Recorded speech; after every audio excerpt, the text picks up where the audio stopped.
Good evening, I'm Michael Popa, Executive Director of Mainstream Coalition, and thank you for joining this candidate forum, co-presented by the League of Women Voters of Johnson County, Mainstream Coalition, Climate Action KC, Dot Votes, Mid-America LGBT Chamber, Safe and Welcoming Wyandotte Coalition, and Servicing Lips. Tonight we're offering closed caption through a third-party service, and if time permits at the end, we'll also take your questions. So please use the Q&A feature. Both closed caption and the Q&A feature are located at the bottom of your screen. If you don't see the closed caption, just hit the CC icon and click turn on captions. Tonight, we will be hearing from 4 candidates running for KCK Board of Public Utilities. Please note that all 6 candidates on the November 2nd ballot were invited to participate. Candidates will have 2 minutes to answer each question. We will monitor the time remaining for each question and we'll provide a countdown in the chat at 1 minute, 30 seconds, 10 seconds, and time. If a candidate continues to speak after time, our moderator will thank them and move on to the next question. You can find a full link to the forum guidelines in the chat box. The partner organizations co-sponsoring this forum believe that democracy works best when citizens are informed and active. And we hope that this forum provides you the opportunity to learn more about candidates and make an informed decision when casting your vote.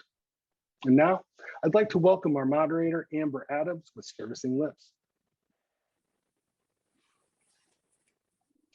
Good evening, everyone. Thanks for joining us. As Michael did say, my name is Amber Adams, and I'm with Servicing Lips. Lips does stand for Legislative Interactions Producing Positive Solutions.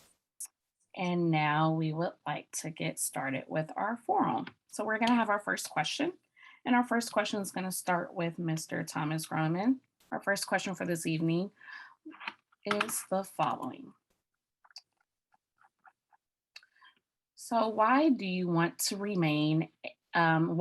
become or remain a board member, and what do you plan on accomplishing?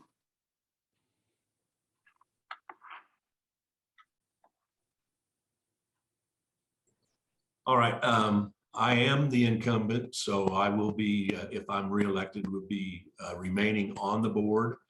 I believe that over the years, I have shown that I have no hidden agenda.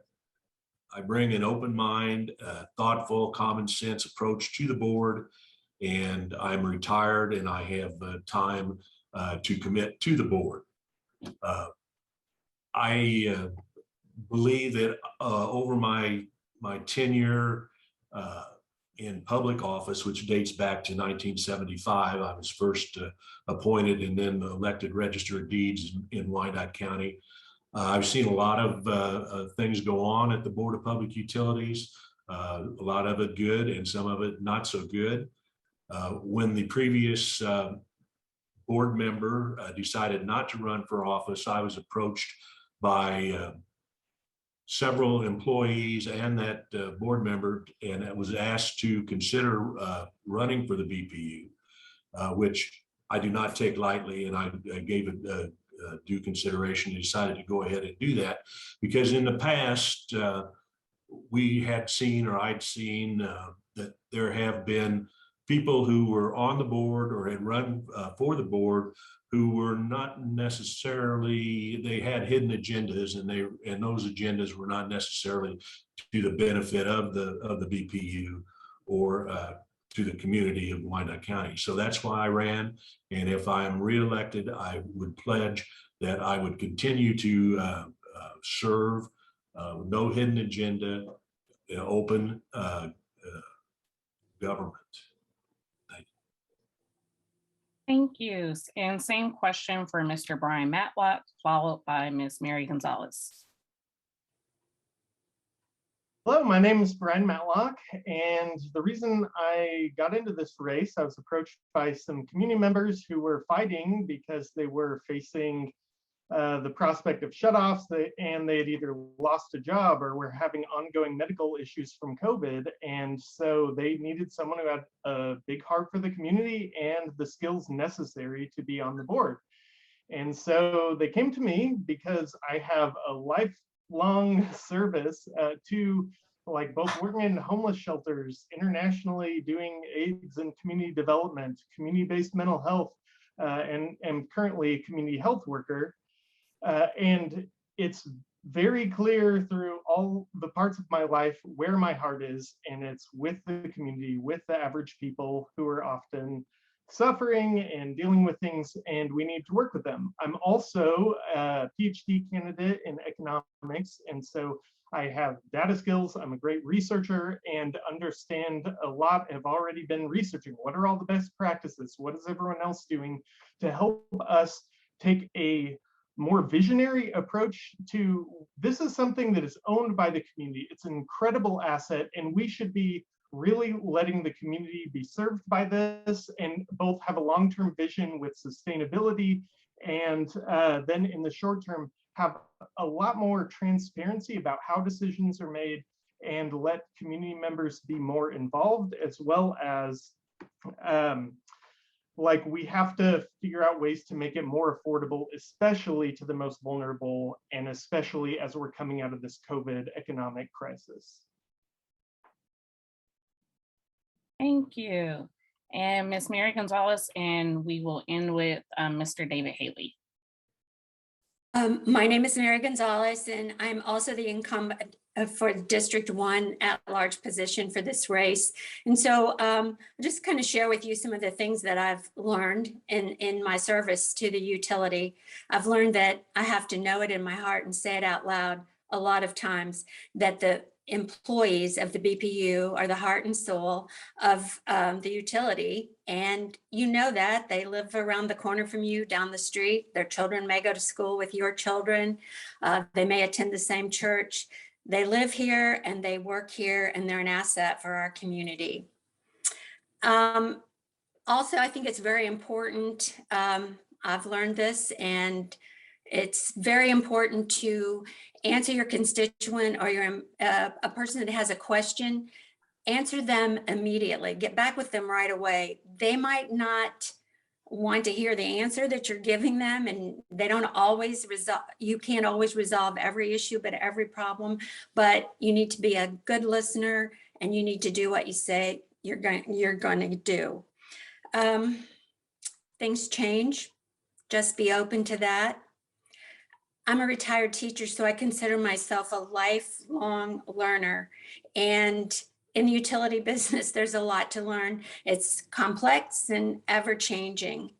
So I'm here for your questions, and I appreciate your invitation to all the sponsors of the forum tonight. Thank you. We will end with Mr. David Haley. Well, let me say thank you, and thank you, Amber. Thank you, Mike. Thank you for Mainstream for sponsoring this. I apologize if there's significant background noise.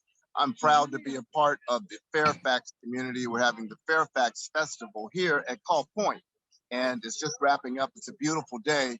And part of the reason that I, David Haley, am running for the BPU race is because there is no representation for many of the constituents or the ratepayers who require or who want to hear on an ongoing basis what our utilities are doing. I apologize again for being among the people, but I don't apologize for wanting to represent the people. We have 4 people of our 6-member board that live in one part of town. It's called Piper. And Piper is a good part of town. However, the flip side is there's a whole nother community that's concerned about the increase in our utility rates and the lack of representation that we always see in our utility. We have UG charges or unified government charges, Amber, and those that are here.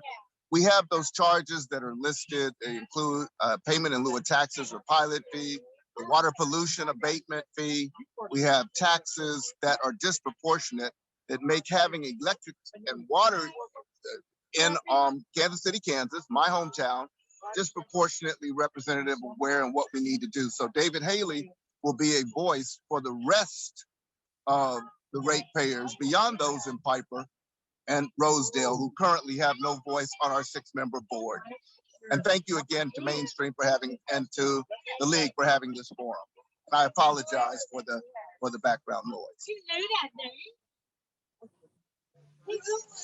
You all for your answers. And now we will move on to our second question. Again, just as a reminder, you do have 2 minutes to answer, and we will be changing up the order for every different question. So for question number 2, do you agree that deposits should be required for new customers?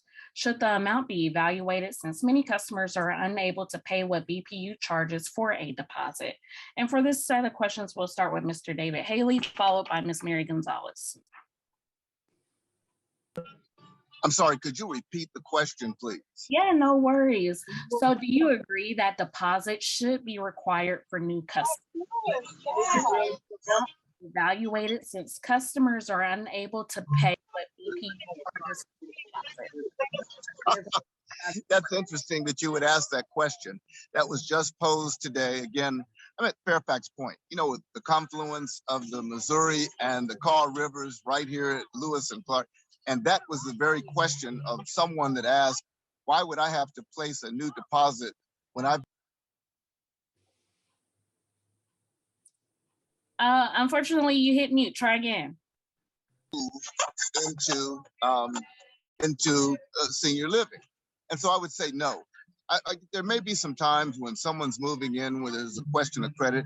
I also had a small business here. They do a pallet company who said that their deposit was based on what the previous inhabitant of the building required. It was $50,000, $50,000 utility deposit for 2 months based on what the previous occupant was.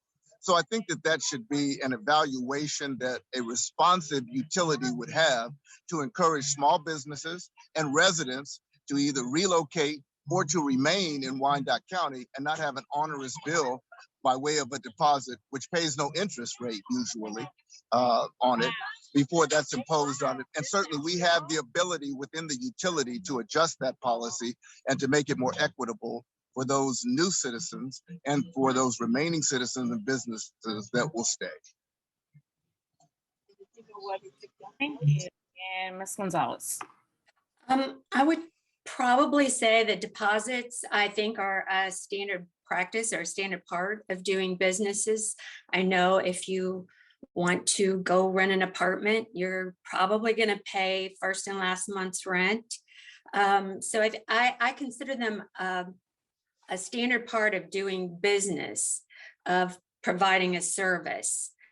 That doesn't mean that the utility could change some aspects of the deposit. For example, I know they use a credit check, and if you have a bad credit history, your deposit is probably going to be higher. That is something that the board could look at in the future, and I think might be necessary. I will have to say that the deposit is returned to you when you have proved that you will pay your bill on time. So it's being held but not kept by the utility. So if there's a way to make it more equitable, I would be open to looking at the amounts paid for deposits. Okay, thank you. And same question for Brian Matlock, followed by Mr. Thomas Groneman. All right, so the thing about water is that we need it to live, and the same goes for electricity. And if you have these kind of flat rate deposits and things, what it does is it acts like a regressive tax where it sort of is a disproportionate burden, takes up a higher percentage of the income. And given the amount of poverty and also like the redlining, the history of exclusion and inequality in our county, we should make sure we are actively setting this up in a way that is at very least proportional to income that people can afford, or we can put it in a payment plan or something. So we are going out of our way to make sure that our residents can make these payments when they're getting into a new place. And yeah, so that's, thank you. Thank you. And our last one, Mr. Thomas Groneman. Yep. Yes, I do believe that there is a place for deposits. I think that they could be looked at and reviewed, and should be looked at and reviewed on a regular basis. I'm not sure that that the amount of the deposit has been evaluated. I'm sure it has been evaluated. It's been looked at, and there's a reason why it is what it is. And with that being said, I think that they should continually be reviewed. If there's a reason to change, if there's certain circumstances that exist, then I think that there ought to be a mechanism where that could be factored into the deposit. Just to let it be known that recently the Board of Public Utilities instituted a new program. It's called the Flex Pay program. And with that, you do not need to put down a deposit. There are no penalties, no late fees. Basically you pay up front. You make a deposit, $100. You use that utility up. It's like putting gas in your car. When you get low, you're notified by the BPU that your account is running low, and you put more money in. And by doing that, you do away with the need for a deposit. And it's I'm sure it's not a plan that would work for everybody, but it is out there, it is available, and it does allow people to have their utilities without paying a deposit. And again, that's for residential. It's not for the commercial and that sort of thing. But Thank you. And that is our time for this question. We will move on to question number 3. 1 in 3 Americans experienced the climate emergency in the past year. Because we've seen an increase in weather emergencies this year, what is your plan for grid stabilization? And with this question, we will start with Mr. Brian Matlock, and then we'll move to Tom Groneman. I apologize for that. Hello. Yeah, the climate change is absolutely having a direct impact on our communities, both with fires, with water availability, and is something we need to actively be planning forward on right now. And that's why we need visionary board members who are going to be looking at, like, how do we secure funding? How do we get rid of our coal plant, which is actively making our health bad? And how do we but take this opportunity of climate change to think very strategically about how do we transition our economy? How do we transition at the local level to be more just and to build better than it has been in the past? And so I think this opportunity, in addition to addressing some of those things, and I've been involved with a number of climate-based movements and actions. And so I think in addition to just switching to more equitable energy, we need to think about things that are part of the Green New Deal that are going to be like reinvesting in our community, to green jobs, to more sustainable actions, and even sort of like having rates incentivize people, not just subsidize low income, but like assist them with fixing leaks and doing things that will increase sustainability in communities so that they don't need as much water, so that and save them money that way. Thank you. And Mr. Thomas Groneman. okay, we did see this past winter very extreme weather changes and emergency situations, such as down in Texas, where they were without power for an extended period of time. I think the way that you get around that, or you alleviate some of it, is through a good generation mix. which we have here with the BPU. We have coal, we have gas, we have wind, we have hydro, so that you're not relying on just one source of generation like they were in gas down in Texas. When the gas lines froze up, they couldn't get gas. The gas prices went sky high.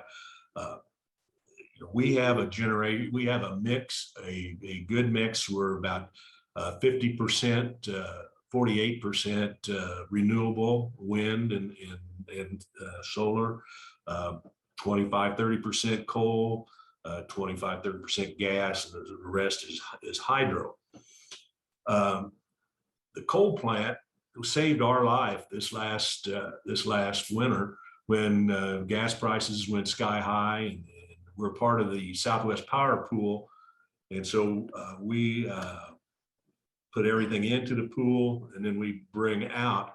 So when Texas was frozen, their gas lines were frozen, we were able to generate using our coal plant. We made an excess of $17 million that we were able to sell on the wholesale market into the Southwest Power Pool, and that money allowed us to weather the pandemic. Frankly, it's given us a cushion where the reduced revenues through the pandemic have been able to be absorbed. So the way we do that is through a generation mix. Thank you very much. And same question for David Haley, followed by Mary Gonzalez. And I'd like to ask you, please, if you again, if you might repeat the question. I've heard Mr. Matlock's and Mr. Groneman's answers, and I just want to make sure I framed the answer correctly. No problem. So 1 in 3 Americans experienced a climate emergency in the past year. Because we've seen an increase in weather emergencies this year, what is your plan for grid stabilization? So the grid stabilization is very, very important. I do appreciate the fact that we have made a conscientious effort with our Board of Public Utilities to balance our pool from renewable sources, at the same time responsibly looking at the use of cleaner, if you will, coal. So I'm hoping that we will continue, the BPU will continue to deliver streamlessly service of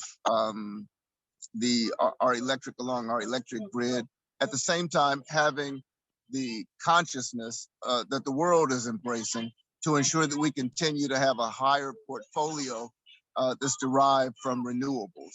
So the long and short of it is I'm committed to that. At the same time, our concern, or my concern in running, that I hear so much from the ratepayers in Wyandotte County, is the disproportionate costs that we are bearing in the metro Kansas City area for the cost of our electricity. So in other words, to be a world citizen, to be a regional citizen, and to be responsive in our grid maintenance with a balance between renewable and traditional sources of generation, we also want to look at what that impact might be, especially on that 35 or 37% of our draw, which is residential, and that sliver, which is small business, and how those increasing costs by that responsibility might in fact impact the bottom line or the expense that it takes to have that stream of consistent power. Thank you. And we'll go on with our last candidate, Mary Gonzalez. I would have to say that the BPU is committed to being green as they possibly can. I think the state mandate is for green energy or renewable energy is 15%, and we at the BPU are currently at 48%. I know Mr. Groneman and several others mentioned those. We have wind, and we get hydroelectric from Bowersock and Lawrence. We have methane gas, and we have a 17% ownership of gas from a gas plant. We also have the first community solar power plant, and individuals and businesses are welcome to buy solar panels to reduce their power. I personally own 4 panels myself that that power is deducted from my bill each month that comes from the solar power. During the polar vortex, I think our coal plant, as horrible as most environmentalists think coal is, it saved our community, and we were able to keep everyone warm and their power on with the help of the community and some power outages that we ask people to just voluntarily take. I don't think we had one that lasted more than 20 minutes. But we strive to be green, and I'm really proud of our 48% renewables. We have a vision to look for the future, and we will continue to do so. Thank you. And that will wrap up our third question. So we will move on to our fourth one this evening. With the start of cooler weather, there are concerns in the community about utility shutoffs. Also, there have been customer complaints about utility shutoffs for owing as low as 40 cents on a BPU bill. What can be done to reduce the utility shutoffs, and should there be a minimum dollar amount that triggers a utility shutoff in Wyandotte County? With this question, we will start with Mary Gonzalez, and then we'll move on to Brian Matlock. We do have in place a cold weather policy. I don't want to say the date because I'm not totally sure when it kicks in, but that policy is to not cut anybody off when the temperatures reach a certain degree. And that policy was changed, I think, about 2 years ago. We changed that policy to make it more compliant with the times. I have heard of people getting cut off for a minimal amount, and that's a discussion that probably needs to happen with customer service. I think sometimes technology happens to get in the way of making the best choices at times. So we will continue to have our cold weather policy. We will continue to review it, and I think the utility will do everything in their power to make sure that most vulnerable are kept warm in the winter months. Thank you. And Brian Matlock. Yeah, thank you. Absolutely, we need more protections. Both the industry leading standards are to create flexibility in payments and payment plans and work directly. I've talked to a lot of community members as I've been out canvassing, and various ones, either confusions over the bills and it was just a few cents and then they get shut off. They need direct and available customer service. They need that is responsive and that makes reasonable interventions, not based on okay, 80 cents and we're out on the street. And then it can take a day to get back on, even once you make that payment. And so I think we all know that it's not fun to have our power shut off. We know that different things can get lost in the mix. And for people on pensions and other sorts of things that maybe have trouble finding money at a moment's notice, we need the flexibility to work with them because we all need water, we all need electricity. Thank you. And same question for Thomas Groneman, followed by David Haley. Okay.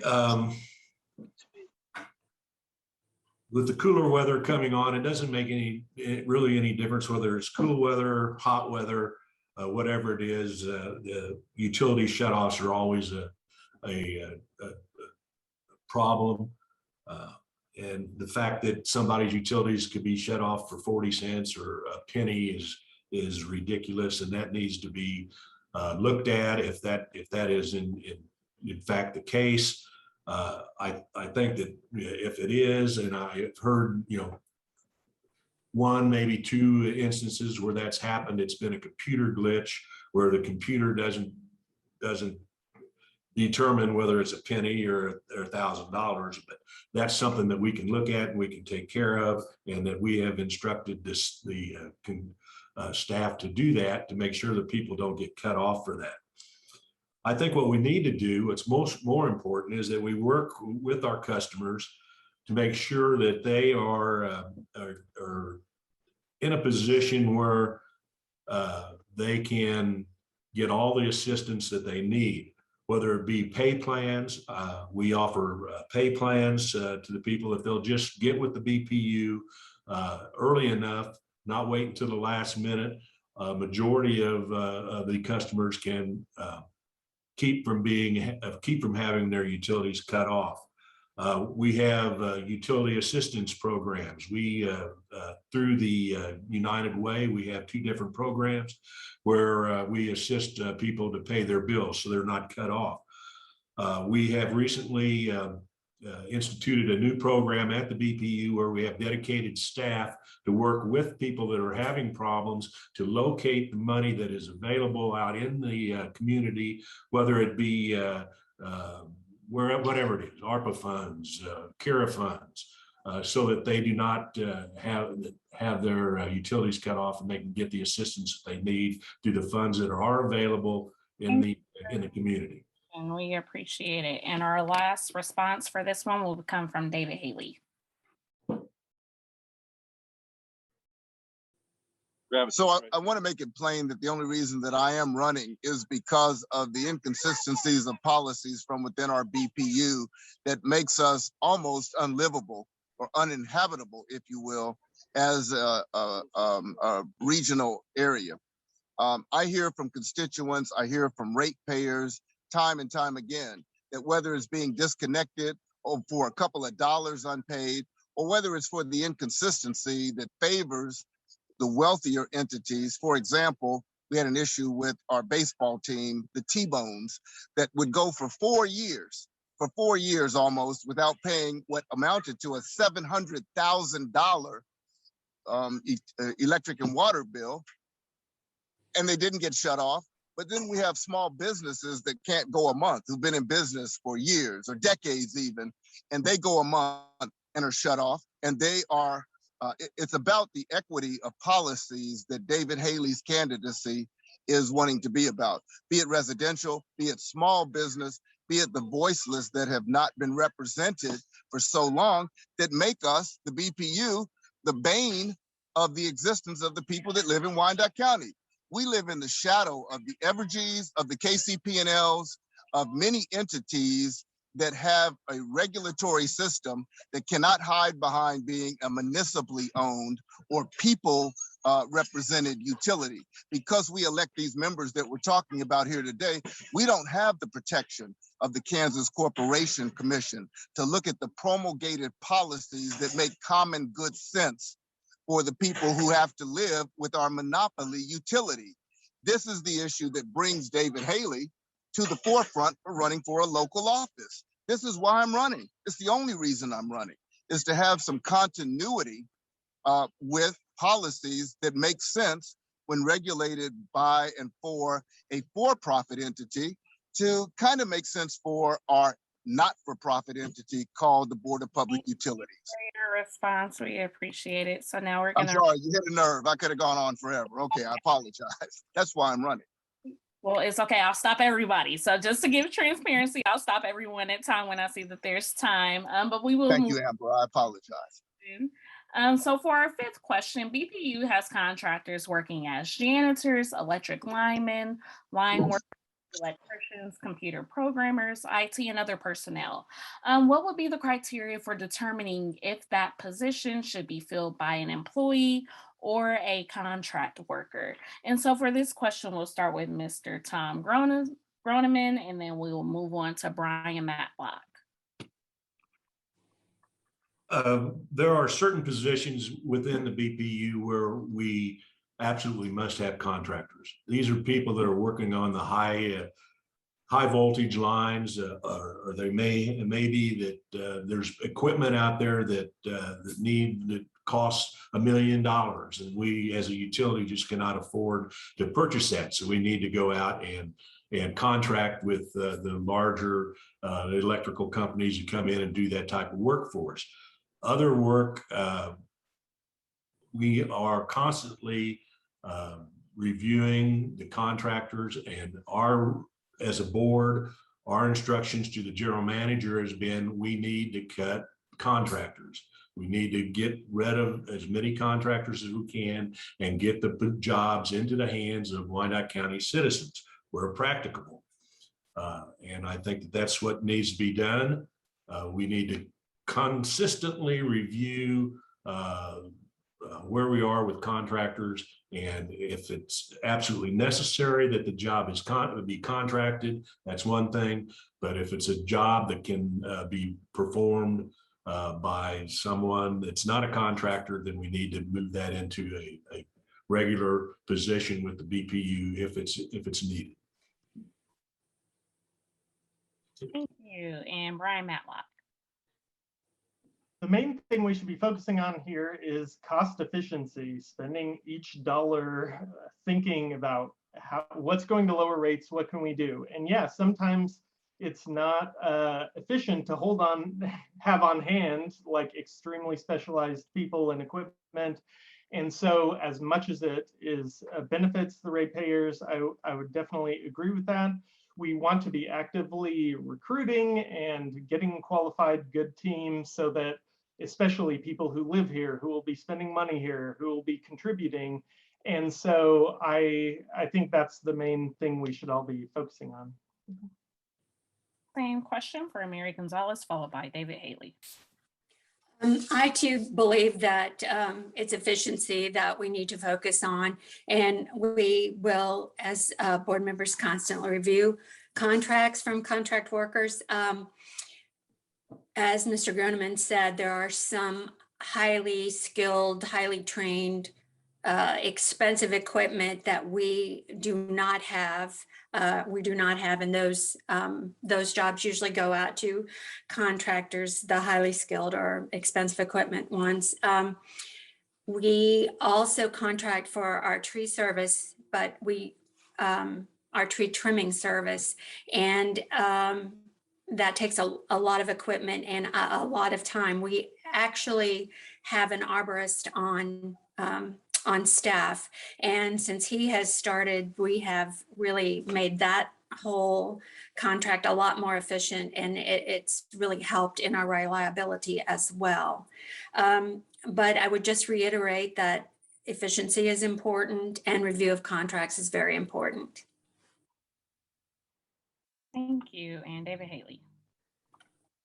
Well, certainly the retention of skilled personnel is important, not just in the utility with linesmen or tradesmen or having a skilled staff that is able to implement, but it's true in many other industries as well. We're going through a downturn where industries are very competitive, and we can lose out to surrounding areas. So I would certainly want to be committed to the longevity, or looking at how we can attract and maintain in this, what I consider to be, or what is a public service industry, the best of skilled and committed employees, and what we would have to do to incentivize that. That having been said, we don't want to have an or an imbalance, if you will, that makes our scale non-competitive to be borne by the ratepayers.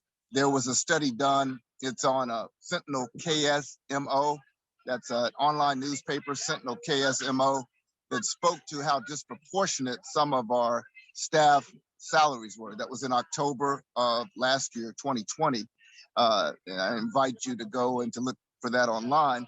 That talks about how much we pay these skilled and these upper line management professionals out of, again, the ratepayers. So we want to keep the skilled employees and the staff that we need, but we also want to be competitive in the balance for what we should strike within the regional pay scale, and not have that imbalance and pay people as much here in Kansas City, Kansas, as a similar position might pay in, say, New York City. Thank you. And that will wrap up our fifth question. So we'll move on to our sixth question for the night. The Mid-America Regional Council Board recently adopted a climate action plan to provide solutions to address problems like extreme heat, flooding, and drought. How can the BPU board be prepared to address these problems and protect our most vulnerable populations? With this question, we will start with David Haley and then Mary Gonzalez. So addressing flooding and drought in our area. So I don't know what the levee plan is. I will speak to my father, George Haley, who in 1951 worked on the flood here as after work, and he spoke always about the necessity of having a plan to address some of the natural disasters like flooding and drought. David Haley does not have an answer to this particular question. I don't know what has been implemented. I am running for the board. I don't sit on the Board of Public Utilities. I don't sit on the levee or the drainage district boards. But I do think that it will be important. It's important to have a plan in place for those foreseeable natural occurrences. Thank you. And Mary Gonzalez. The river, of course, is a very integral, important part of the water and our service to our community water. I am like David, I don't serve on the levee committee, and I really don't have a good answer for that. I think I would just have to say that we're visionary and looking for other ways to deal with the climate as far as getting power in other modes of power, but dealing with a drought or flooding, I really don't know. I'm not familiar with a plan. And if one needs to be in place, be glad to work on it. Problem. Thank you so much. And same question for Brian Matlock, followed by Thomas Groneman. Hello. Yeah, so there's definitely plenty that we need to be doing as our resources become limited. So one idea is called a lifeline rate. And so it's basically a base rate that is much lower than the general. And so this both helps people who are on, say, a fixed income or something, and they're really have limited resources. And so once you go above that, then you pay the normal rate. But it incentivizes people saving resources and using less in order to stay at the lower rate. It also works to help those who are most vulnerable. And then similarly, like having some of the discount programs instead targeting leaky water, which wastes immense amounts of resources, like actually reducing the usage and waste that we have in order to more efficiently provide for our communities, as well as address some of the cost issues at the same time. Yeah. Thank you. And Thomas Groneman. Here.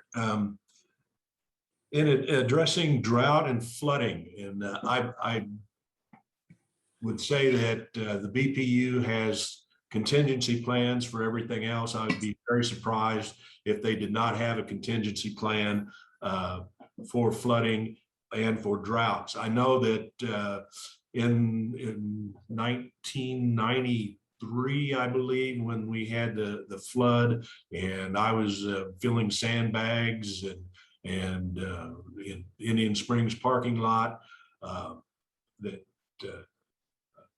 BPU, I know that they had a plan for that, but I don't know how catastrophic, if we almost lost the water treatment plant because of the flooding. Drought, I think we're more or less protected for that. I don't know if you're aware, but the river could almost be dry and we would still have plenty of water. We have two of the largest aquifers in the world here in Kansas City, Kansas, Wyandotte County, where they go down below the river into the aquifer, and that's where our water comes from. It doesn't come out of the river, it comes out of the aquifers. If you haven't seen it, you need to go by the water treatment plant, and they can show you the water that comes out of the aquifers is crystal clear. I mean, It's unbelievable. There's one thing that really shocked me when I became a board member and got to take a tour of the different plants. So drought and flooding, I think that I'm sure that we have contingency plans. I will definitely check with our general manager to make sure and see what they are. But I would be surprised if we did. Thank you. And this will actually be our last question for the evening. So thanks so much for sticking with us so far. We appreciate it and hope that you've gained some type of knowledge for being with us tonight. And our last question is going to be, what are your thoughts on making BPU more accessible to residents? This applies to customer service, bill clarity, bill payment, and board meetings. With this last question, we'll start with Mary Gonzalez, followed by David Haley. Our board meetings are always open to the public. If you wish to speak at our meeting, you just sign up at the beginning of the meeting and you're allowed 5 minutes at the microphone to state your complaint, or every now and then somebody says something good about us. We are meeting by Zoom right now, but that is still a policy on Zoom. You may raise your hand, and every meeting that we have is open to the public, and you have the ability to speak. For bill pay, I will have to say we have a lot of options. You can pay online. You can do flex pay, which I think Mr. Groneman talked about earlier. We have kiosks around. You can pay by phone 24/7. You can use the Dropbox by Fifth in Minnesota. You can mail in your payment as well. There's many, many options to pay. I'm not covering everything. What else, Amber? Payment. Yep. Bill clarity, bill payment, and board meetings. Okay. Bill clarity. We're working on a new bill. Our bill, we bill for the unified government. Your trash, your wastewater, and your pilot fee are all billed on the utility, and it's confusing to customers. So we're working on a new bill. Hopefully it will be broken out in the next quarter, that we hope to make a little bit better explained to the customers. But I've done this for a while, and this has always been a complaint. So it doesn't seem like, however we try to make it more clear, it seems to be puzzling to our customers. We're working on it. Be looking for a new bill soon. Thank you. David Haley, followed by Thomas Groneman. Well, again, I don't know if this is our closing statement. If it is, then it isn't a closing statement. All right, we will have an opportunity. I was going to thank you already for that. So I am running, David Haley, running for the BPU at-large position. My opponent is not on this tonight. We should segregate out to say that David Haley's running for at-large number 2. I think that Mary Gonzalez is running for at-large 1. And then Mr. Groneman and Mr. Matlock are running in their district together. So I am running because I believe in active, accessible representation for the ratepayers in our city. And I want to commend the BPU, though it was COVID driven, for having better accessibility by the ratepayers to be heard at the first and third meetings by Zoom. That was one of my complaints, is that citizens who had concerns, as we've been expressing here today, weren't able to be heard. Now anyone can come on a Zoom meeting, and there is an opportunity to speak regarding an issue that might be reflected and heard by the board. Now, the board doesn't really do anything at the BPU, and that keeps us from being heard by the KCC. The board gives the power to a general manager, and the general manager implements the day in, day out policies. As a board member, I intend to reflect the concerns that are expressed during that first and third Wednesday Zoom meetings during the public comment section when it's time for the board member to speak. David Haley wants to parallel those issues with the Kansas Corporation Commission. What would the KCC do regarding disconnects? What would the KCC do regarding earnest money, or I'm sorry, deposits put down, or other issues for the for-profit entities? I want to be that reflection.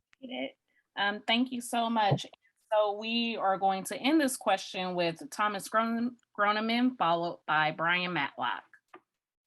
Okay, I think the question was how to make the BPU more accessible to the residents and as it applies to customer service, bill paying, and board meetings. I don't know how we would make BPU more accessible, but I'm open to any suggestions from the customers. Right now, when we have a meeting, as has been indicated, you can dial in, Zoom. You have an opportunity to speak and address. And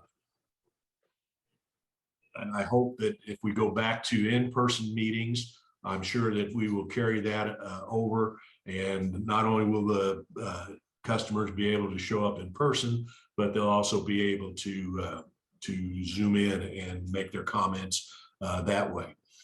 Customer service, right now, the in-person customer service has been derailed because of COVID, but hopefully when we get through this, customers will be able to come back into the lobby and personally meet with the customer service people. But they have the ability now to call in, talk to customer service on the telephone, email, text.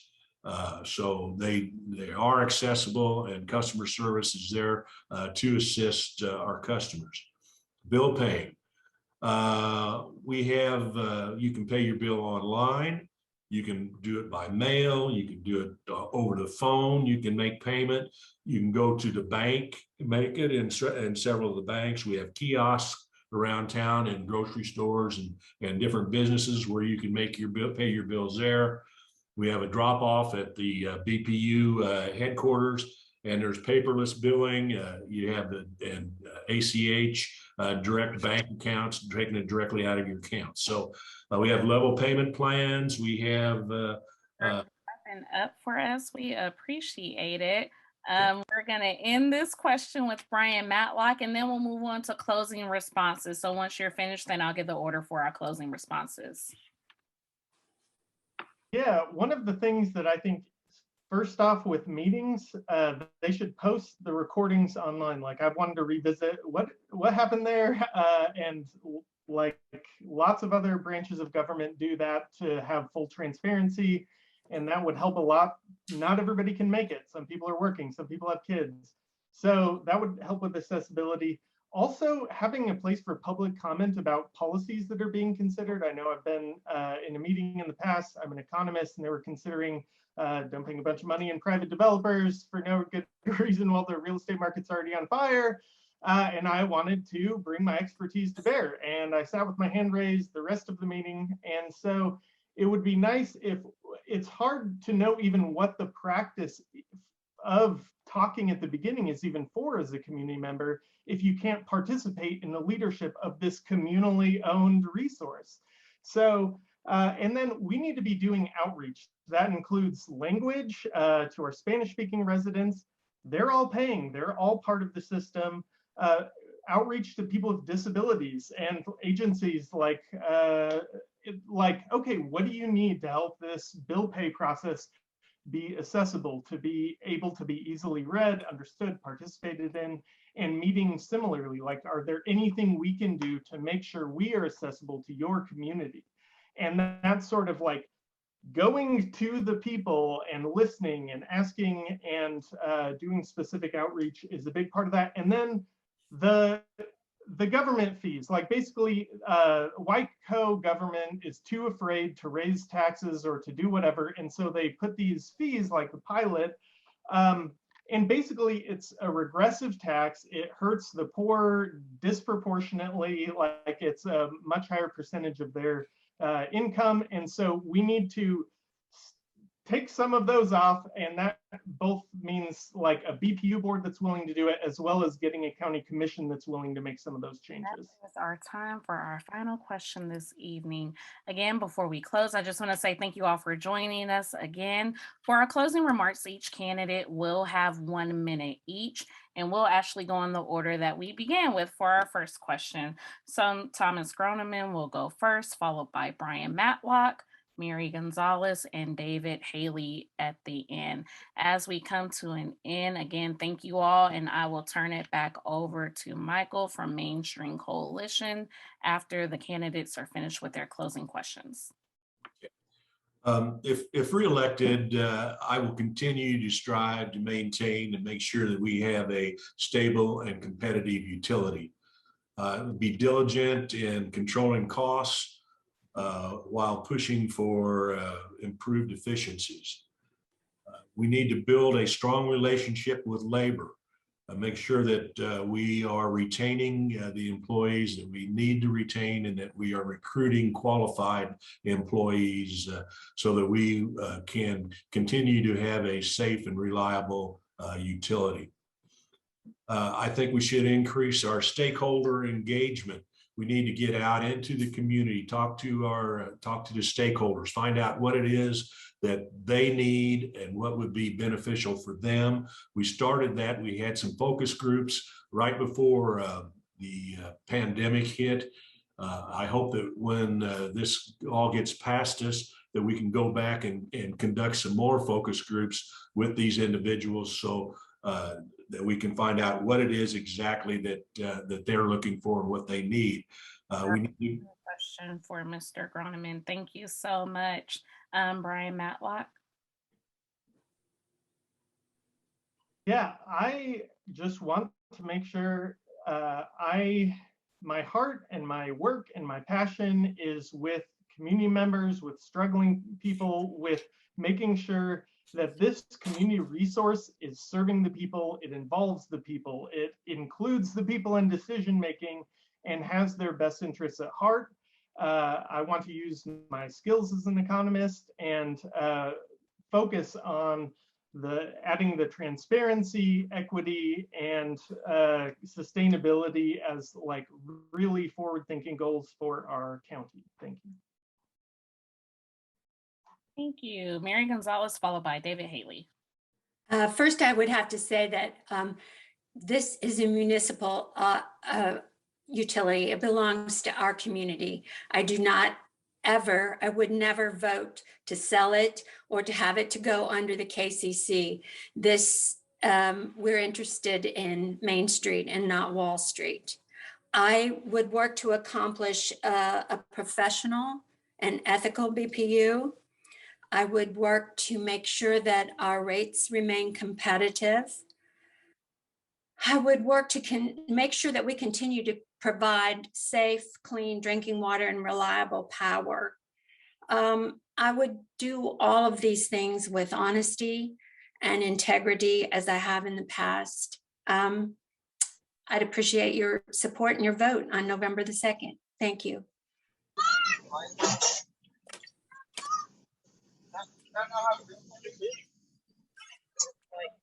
And Mr. Haley, you can wrap it up for us this evening.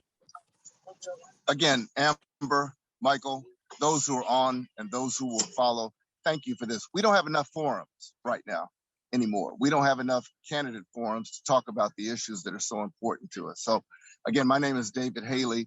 I'm running for BPU District at Large, District 2. Something's wrong in River City. If something is wrong with our utility, ratepayers who live here feel that it's not competitive and that there are no answers to our questions. I agree. The only reason that I'm running is that I want to be a voice for the ratepayers who feel that we do need to compare ourselves with other utilities. I have pushed for the Kansas Corporation Commission's opinions, not to oversee us through our municipal utility, not to oversee us, but to compare us with how we in Kansas City, Kansas, live with our neighbors in the region. The Kansas Corporation Commission will be a median for that, and David Haley will be the conduit to that median. We also want to reduce the number of taxes that the unified government puts on our utility bills and cause them service charges. The payment in lieu of taxes, just the pilot, the water pollution, and others. And I need the support to get there to be the voice for the people. And thank you to Mainstream and the supporters for having us today. Mr. Haley, we appreciate it. And again, to all of our candidates, thank you for participating with us tonight. This was a great informational forum that I'm sure everyone got to learn something about each of you from this evening. So I will turn it over to Michael again from Mainstream Coalition. And thank you again for participating. Thank you, Amber. Thank you, Amber, and thank you to the candidates for taking the time to share their perspectives with us and give us an idea of where they stand on the issues. I'd also like to recognize one more time the co-sponsoring organizations who made this forum possible: League of Women Voters, Mainstream Coalition, Climate Action KC, Dot Votes, Mid-America LGBT Chamber of Commerce, Safe and Welcoming Wyandotte Coalition, and Servicing Lips. The League and Mainstream will be posting a recording of this forum on our Facebook and YouTube channels, so please share those with your network of voters. And remember, the last day to register for the general election is October 12th. Advanced ballots will then start being mailed on October 13th, and again, November 2nd is election day. So before you vote, please visit vote411.org and ksballot.org to read up on all the candidates on your ballot, find your polling location, and make a plan to vote. Thank you again for joining us, and remember to vote and get others to vote on or before November 2nd.